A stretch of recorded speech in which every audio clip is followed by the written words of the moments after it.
हे ପ୍ରଭୁ, ତୁମ ପାଦ ପଙ୍କଜରେ ମୋର ଅସରନ୍ତି ପ୍ରଣାମ।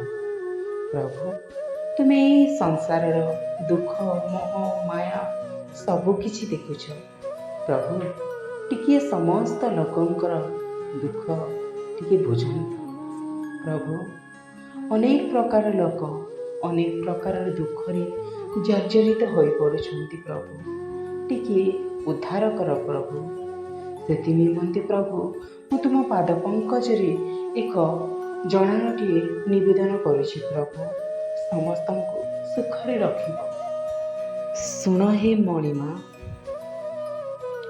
ଦୁଃଖ ଭରି ଦେଇ ସୁଖ କାଢ଼ିଅଛ, ଧନ୍ୟ କରିଛ ହେ ପ୍ରିୟ। ଏହି ଦୁନିଆରେ ରହିବାକୁ ପ୍ରଭୁ ଟିକିଏ ଶାନ୍ତି ତ ଦିଅ। ବଡ଼ ଦେଉଳରେ ବସି ମହାପ୍ରଭୁ ସବୁ ତ ଦେଖୁଛ ହେ ପ୍ରିୟ। ଏହି ଦୁନିଆରେ ବାଟ ଚାଲିବାକୁ କରୁଣା ତୁମର ଦିଅ।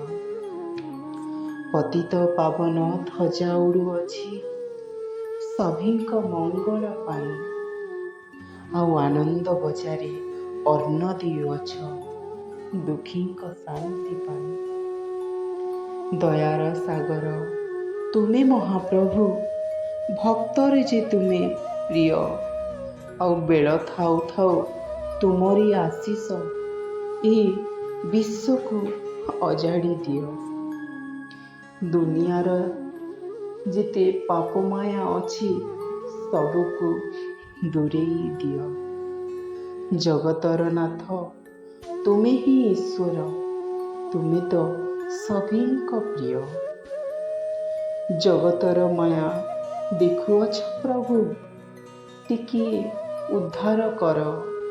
କହି କହି ପ୍ରଭୁ ଥକି ମୁଁ ଯାଉଛି। ଏ ପ୍ରଣତି ଗ୍ରହଣ କର, ଏହି ପ୍ରଣତି ଗ୍ରହଣ କର।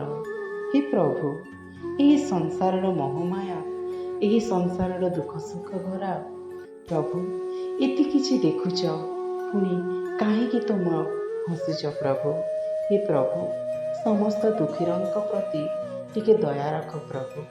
ସମସ୍ତ ଦିନହୀନ ପାଇଁ ତୁମର କରୁଣା, ତୁମର ଆଶିଷ ଟିକେ ପ୍ରଦାନ କର ପ୍ରଭୁ। ହେ ପ୍ରଭୁ, ଏହି ସବୁ ପ୍ରଣତି, ଏହି ସବୁ ନିବେଦନ ତୁମ ପାଦ ପଙ୍କଜରେ ସବୁ ସମର୍ପି ଦେଲି। ତୁମ ପାଦ ପଙ୍କଜରେ ସବୁ ସମର୍ପି ଦେଇ ପ୍ରଣାମ ଜ୍ଞାପନ କରୁଛି। ହେ ପ୍ରଭୁ, ତୁମ ପାଦ ପଙ୍କଜରେ ପୁଣି ଥରେ ଅସରନ୍ତି ପ୍ରଣାମ।